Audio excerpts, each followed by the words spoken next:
Le FC Barcelone et la Real Sociedad ont une riche histoire de confrontation en Liga, offrant aux amateurs de football des matchs souvent passionnants et disputés. Si c'est ta première fois de passer ici, abonne-toi pour voir les prochaines vidéos, ça fait vraiment plaisir. Le 10 novembre 2024, lors de la 13e journée de la Liga, la Real Sociedad a surpris le FC Barcelone en s'imposant 1-0 au Real Arena. Cette victoire a mis fin à une série de 7 victoires consécutives du Barça en championnat. Le match a été marqué par une performance exceptionnelle de la Real Sociedad, qui a su exploiter les faiblesses défensives du FC Barcelone. Geraldo Becker a inscrit l'unique but de la rencontre en première période, profitant d'une défense barcelonaise désorganisée. Malgré une possession de balles favorable, le Barça n'a pas réussi à cadrer le moindre tir durant le match, une statistique inhabituelle pour l'équipe catalane. Cette défaite a été un coup dur pour le FC Barcelone, qui dominait le championnat avec 33 points, soit 6 de plus que le Real Madrid à ce moment-là. Le milieu de terrain barcelonais, Pedri, a minimisé l'impact de cette défaite en soulignant que l'équipe restait en tête du classement et qu'il était essentiel de se concentrer sur les améliorations à apporter après la pause internationale. La Real Sociedad, quant à elle, a démontré sa capacité à rivaliser avec les meilleures équipes du championnat, renforçant ainsi sa position dans la course aux places européennes. Cette victoire a également mis en lumière la qualité de leur jeu collectif et leur détermination sur le terrain. Les confrontations entre le FC Barcelone et la Real Sociedad sont toujours attendues avec impatience, tant elles promettent du spectacle et de l'intensité. Les deux équipes continueront sans doute à offrir des matchs mémorables aux supporters dans les saisons à venir. Le 10 novembre 2024, lors de la 13e journée de la Liga, la Real Sociedad a créé la surprise en battant le FC Barcelone 1-0 au Real Arena de Saint-Sébastien. Cette victoire a mis fin à une série de 7 victoires consécutives du Barça en championnat. État des joueurs avant le match. La Real Sociedad a abordé cette rencontre avec plusieurs absences notables. Des joueurs clés tels que Tekfusa Kubo, Nayef Aguerd et Geraldo Becker étaient absents, obligeant l'entraîneur Imanol Alguacil à aligner une équipe composée principalement de joueurs moins habituels. Il a également modifié le système de jeu en optant pour une défense à 5, en réponse à la puissance offensive du FC Barcelone. Du côté du FC Barcelone, l'absence de Lamine Yamal a été remarquée. Ne figurant même pas sur le banc en raison d'un manque d'entraînement la veille, son absence a contraint l'entraîneur Hansi Flick à réorganiser son 11 de départ. Dès le début de la rencontre, la Real Sociedad a affiché une détermination sans faille. À la 33e minute, Geraldo Becker a profité d'une défense barcelonaise désorganisée pour inscrire l'unique but du match.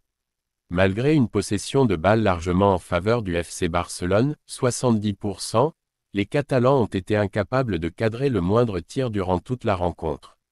Le FC Barcelone a tenté de réagir, mais s'est heurté à une défense basque bien organisée et à un gardien, Alex Remiro, vigilant. Un but de Robert Lewandowski a été annulé par le VAR pour une position de hors-jeu controversée, ce qui aurait pu changer le cours du match. Statistiques clés. Possession du ballon, Real Sociedad 30% à 70% FC Barcelone. Tir, cadré, Real Sociedad 14, 6, 11, 0, FC Barcelone. Corner, Real Sociedad 7, 6, FC Barcelone. Faute subie, Real Sociedad 6, 17 FC Barcelone. Conséquence de la défaite. Malgré cette défaite, le FC Barcelone est resté en tête du classement avec 33 points, 6 points d'avance sur le Real Madrid, qui comptait un match en moins. Le milieu de terrain barcelonais, Pedri, a minimisé l'impact de cette défaite en soulignant que l'équipe restait en tête du classement et qu'il était essentiel de se concentrer sur les améliorations à apporter après la pause internationale. Conclusion. Cette rencontre a mis en lumière la capacité de la Real Sociedad à rivaliser avec les meilleures équipes du championnat, malgré les absences de joueurs clés. Le FC Barcelone, quant à lui, devra tirer les leçons de cette défaite pour maintenir son avance en tête de la Liga. Un score de 2-1 en faveur de la Real Sociedad contre le FC Barcelone peut s'expliquer par plusieurs facteurs stratégiques et tactiques, ainsi que par des événements clés du match.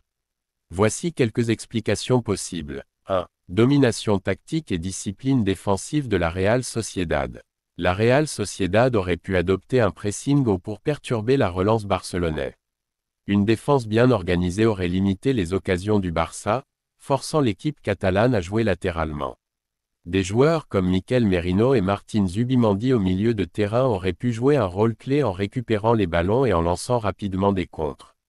2. Exploitation des erreurs défensives du Barça. Le FC Barcelone est parfois vulnérable aux transitions rapides et au centre dans la surface. Si un défenseur comme Jules Koundé ou Andreas Christensen avait perdu un duel ou raté un dégagement, cela aurait permis à la Real Sociedad de marquer. Par exemple, un but sur corner ou une perte de balle dans leur propre camp aurait pu donner l'avantage aux Basques. 3. Un but rapide de la Real Sociedad. Si la Real Sociedad avait marqué tôt dans le match, cela aurait obligé le Barça à prendre plus de risques, créant des espaces pour des contres dangereux. 4. Un retour du Barça mais insuffisant. Le FC Barcelone aurait pu réagir en dominant la possession et en réduisant l'écart grâce à un but, par exemple, une frappe de Robert Lewandowski ou un exploit individuel de Joao Félix. Cependant, la Real Sociedad aurait tenu le score en fin de match avec une défense solide. 5. Facteurs externes, arbitrage, VAR, fatigue, blessure. Une décision arbitrale contestée, penalty, carton rouge, but annulé par le VAR, aurait pu influencer le match. Si le Barça jouait après un match de Ligue des Champions, la fatigue aurait pu jouer un rôle. Une blessure clé, Pedri ou Gavi, aurait pu déséquilibrer le Barça et l'empêcher de revenir au score. Scénario possible du match. 15. Real Sociedad 1-0 Barcelone, but sur corner de Mikel Merino. 60. Real Sociedad 2-0 Barcelone, contre rapide conclu par Taïk Kubo. 78. Real Sociedad 2-1 Barcelone, réduction du score par Lewandowski sur une frappe puissante. 90. Fin du match. La Real Sociedad tient sa victoire. En résumé, un score de 2-1 reflète souvent un match disputé, où la Real Sociedad a mieux exploité ses occasions, tandis que le FC Barcelone a eu du mal à percer une défense bien organisée.